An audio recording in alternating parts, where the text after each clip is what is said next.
I will draw upon an illustration from a book I read many years ago called Outliers. In the beginning of this book, where he talks about high-achieving people and their accomplishments and expands our idea of perhaps how these people got there, he begins with a story of a town in the Apennine foothills outside of Rome, Roseto Valfortore, where for generations they'd lived in this medieval town with houses close together, the palace of the old landed family and the big church on the other side there, and how they'd worked there. The country people lived and worked there for centuries, cultivating fields and working the marble quarries. In 1882, 10 of their men got on a ship and went west, came over to the U.S., came through New York City. Then they made their way very far west, all the way to Pennsylvania. They stopped in a very fertile country, where I'm from, and they set up a new community near a town called Bangor, Pennsylvania, and I have no idea where Bangor, Pennsylvania is. I need to look it up. Anyhow, they're in western Pennsylvania, and they are beginning to establish their own new Italy, is what they called their town at first. They began to do some of the things they knew how to do, and then they received more people from Italy. More and more of their community came over. They eventually named the town Roseto. How original, just like their town back in Italy. In 1896, Father Pasquale de Nisco took over the parish. He set up societies and parish festivals. He encouraged the people to clear their lands and plant onions, beans, potatoes, melons, and fruit trees in their big backyards. The town came to life. They had schools, a park, a convent, and a cemetery. In Bangor, not too far away, were the Welsh and the Irish, and here we had the Italians in Roseto.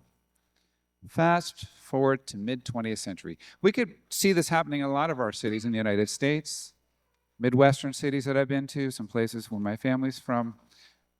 This sounds very familiar. The community centered around the parish, perhaps around an ethnicity. In mid-20th century, there was a physician from the University of Oklahoma who spent his summers near Roseto in Pennsylvania. And he had a beer with one of the town doctors, and they began talking about heart disease, cardiovascular disease. And the doctor from Roseto said, "We don't have as much heart disease as the rest of you do in the United States." In 1961, they discovered that no one under the age of 55 had died from heart disease in Roseto.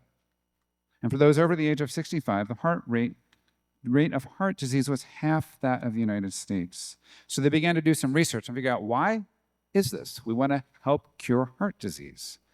They searched for factors you would think might influence it. Diet, well, the Italians had a much better diet with olive oil in Italy than they did using lard in Pennsylvania.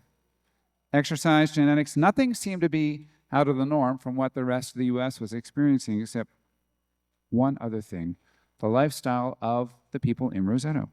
They visited one another.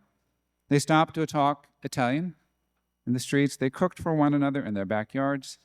They learned about extended family, with many homes having 3 generations living together.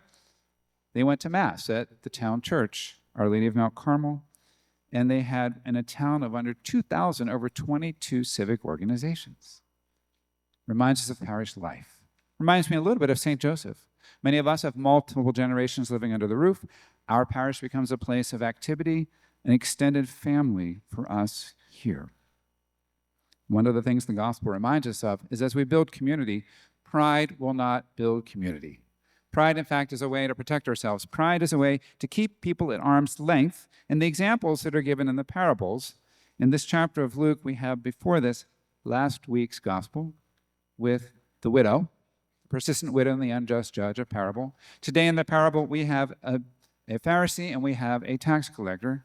They're imaginary characters drawn from real life so that we can play with that in our own minds. Where do I fit today? We all want to be humble, but maybe today I'm a little bit like the Pharisee or the tax collector or the unjust judge. Who knows? And he gives examples from community life of their day in Jerusalem or in Israel. If we go back for a minute to last week's gospel, the unjust judge is motivated so this widow won't punch him in the face. I'll give her what she's asking for. She's got her viewpoint, perhaps the viewpoint of the poor, the lesser advantaged, looking up at the judge who has a position of authority and power in her world. He can do something for me if only he will do that, if only he will see and hear and do something. His response is tragic. I neither fear God nor man. Perhaps that's the mantra of the self-made individual. I've done this myself. I've achieved this myself. The Pharisee, in today's gospel, Pharisees come from the business community in Israel. They were the well-off, the people that had advantages that perhaps others didn't have. And he is in a position of authority, and he's comfy. The tax collector probably didn't come from quite the same circumstances and has made his way upward. I like to think of it this way. Every once in a while, I get invited to Darrell K. Royal Stadium for a football game, the Longhorns.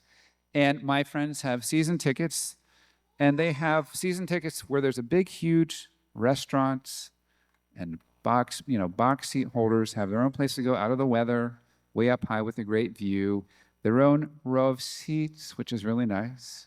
They even have drawers they can pull out with blankets if it gets a little cold. And you can look down on the people way down below.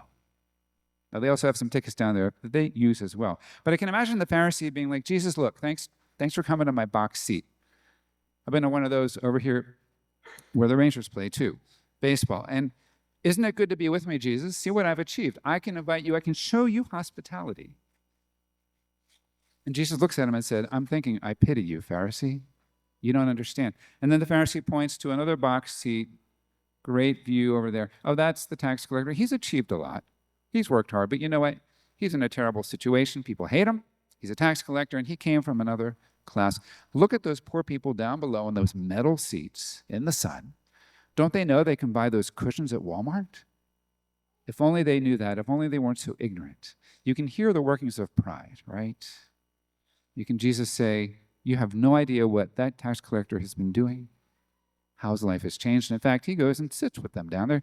And he even bought them cushions for a whole bunch of rows of seats, and they even have the right team logo on them. So we come back to our own community. I started with the first illustration because it reminds me again, as I said, of St. Joseph. I see us as a community in my observation and experience where we notice when somebody comes in the door who's new, we realize, wow, I recognize that look on your face. You are beginning to ask questions about Catholicism. Let's walk together. I was on that journey myself not so long ago. I recognize that expression on your face. You're new over here at Fort Hood, and you've left home about 6 months ago, and all of a sudden things are starting to go south in your personal time. You're doing things you didn't think you'd be doing. You don't recognize who you're becoming. I recognize that look because that was me maybe 35 years ago. That's who we are. I recognize that look. Yes, we buried your spouse 2 weeks ago. Let's come together. That's who we are as St. Joseph, and I see us moving every day in that humility of spirit, heart, and mind. But of course, the Gospels are for every one of us. There's another part to the gospel, which we don't have time for today, which is what it means to be with the poor. Where do we find the poor?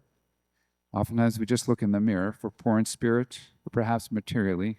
But also, a quick reminder on that is, wherever Jesus is, he is the poor. Jesus came from Nazareth, which is, as they said in the Gospels, what good thing can come from Nazareth?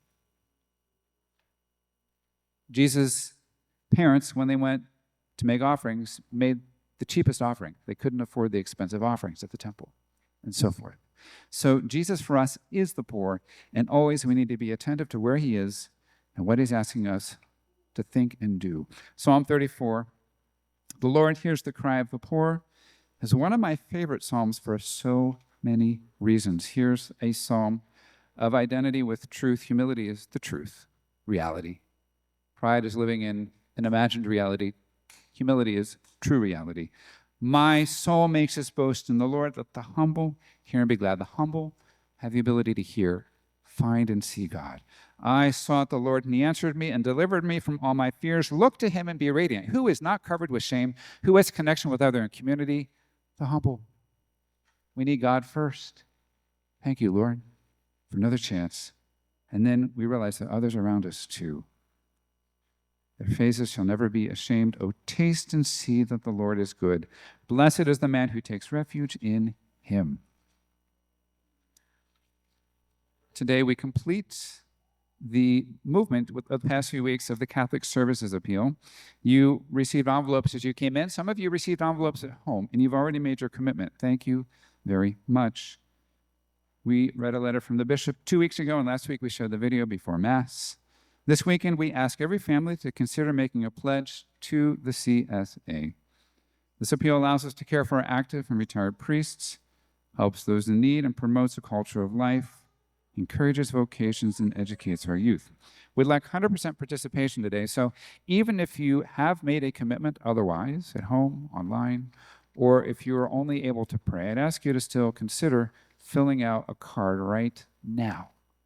And then you can put it in the collection basket.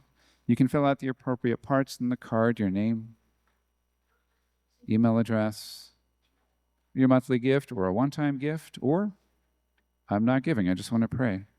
Any of that is a mode of participation for which I'm very grateful. Of course, they give me, as the diocese does, detailed instructions to tell you how to fill out the pledge card. I don't think I need to do that, right? You've got the lines there, and you can fill it out on your own.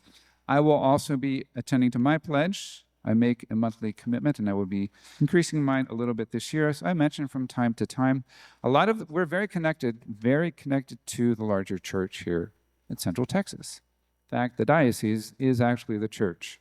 We're a part of that. And we can't do whatever we do without the bishop, without the pastoral center. Our school is very connected. When we do big things at the school, we need to work with HR. We hired a new principal. We had so much involvement from the diocese, the superintendent of schools, that we wouldn't have been able to do it that way on our own. When we look at our Catholic Charities building behind us, think about the Gabriel Project, our own ministries back there. That building helps provide space for that. We work with Catholic Charities, Gabriel Parenting Program, which assists families in need for up to the age of 3 of their new children. So many ways that we work together with the diocese. I have found the bishops to be very generous. What is our need in the parish?